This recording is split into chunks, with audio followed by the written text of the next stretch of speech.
Switzerland's second-largest bank, Credit Suisse, has reported first-quarter earnings beating expectations, boosted by a strong performance across the board. The bank posted a net income of 596 million Swiss francs, compared with 2016 net loss of 302 million francs. Analysts had forecast net income of 332 million francs. Revenue rose 19% to 5.5 billion francs. The Swiss banking giant said it will sell 4 billion francs of new shares to bolster its finances, boosting its key core capital ratio to 13.4%. The bank also mentioned that it has abandoned plans for a partial sale of its Swiss units, saying it will now retain full ownership of the subsidiary, which it had previously planned to partially float through an initial public offering in the second half of the year.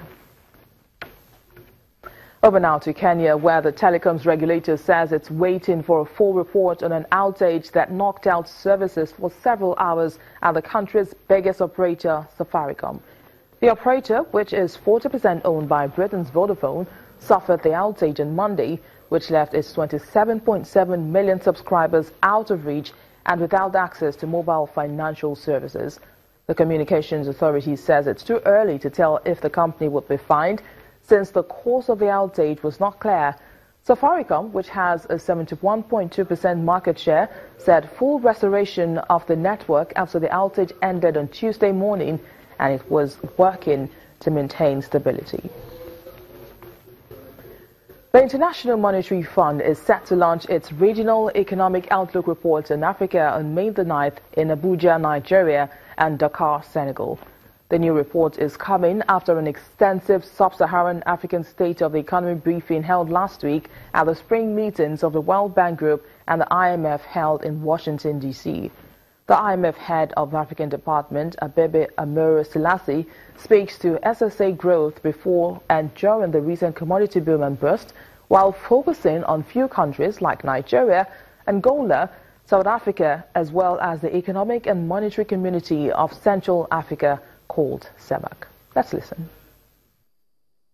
We see Sub-Saharan Africa as being a region of tremendous potential, and have no doubt that in the coming years we'll begin to tap into this potential.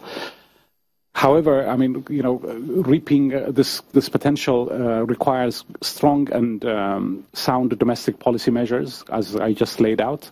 And the earlier that these can be put in place, I think the earlier the prospects of a stronger recovery. Our twice-yearly regional economic outlook for Sub-Saharan Africa will be launched on May 9. The launch events will take place in Abuja and Dakar simultaneously on May 9. It's really important for me to underscore, the very diverse set of outcomes, even with growth in the region at the moment. So you have negative per capita income growth if you look at the regional aggregate, and then total population growth per the region. But if we actually look across countries, the reason why the regional aggregate is depressed right now is because growth in the largest countries, in particular Nigeria, Angola, and South Africa, is very low or even negative. Median growth rate is of the order of around 3.7%. So I would say in the median country, you're still seeing per capita income growth, albeit a modest one. But for the region as a whole, of course, the picture is not a strong one. And going back to stronger per capita income growth rates depends a lot, for the region as a whole, depends again a lot on what's going to be happening in the three large countries that I mentioned. I want to underscore here again, the developments over the last 15, 20 years have not just been a commodity story. And that's important. If you actually look at over this period of high commodity prices, the lion's share of countries in the region don't actually export commodities. So the countries that benefited over that period from commodity story are, the oil exporters, the other hard metal commodity exporters whose prices rose. If you actually look at a country like, say Kenya, it was importing hard commodities, oil, so it actually was being impacted by negative terms of trade over this period. So there are quite a lot of countries that were impacted in the region adversely by the commodity story, and yet continue to improve the economic outcomes, continue to have invest in health, education, infrastructure.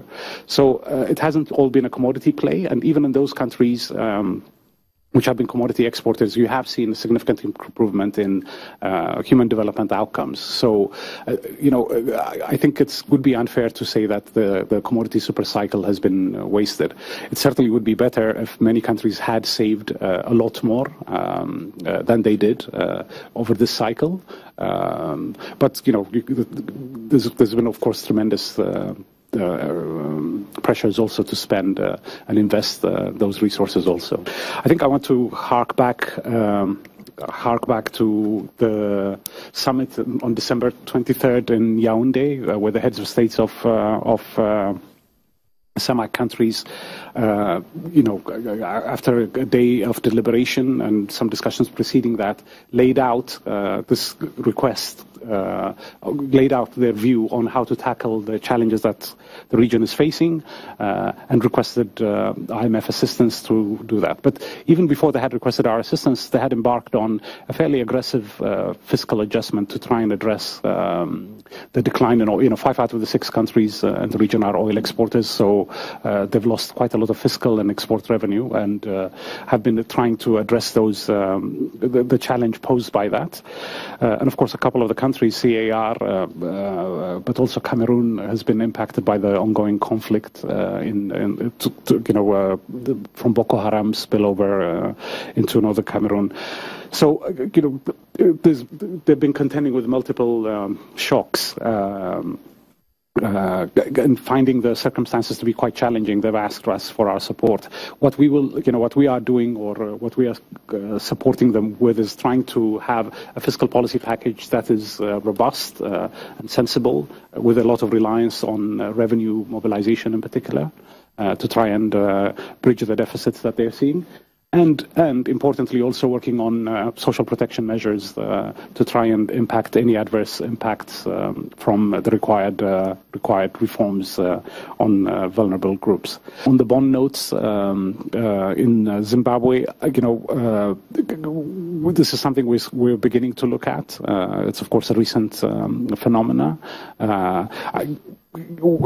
Zimbabwe is in a very, very difficult situation, as you know. There's a limited amount of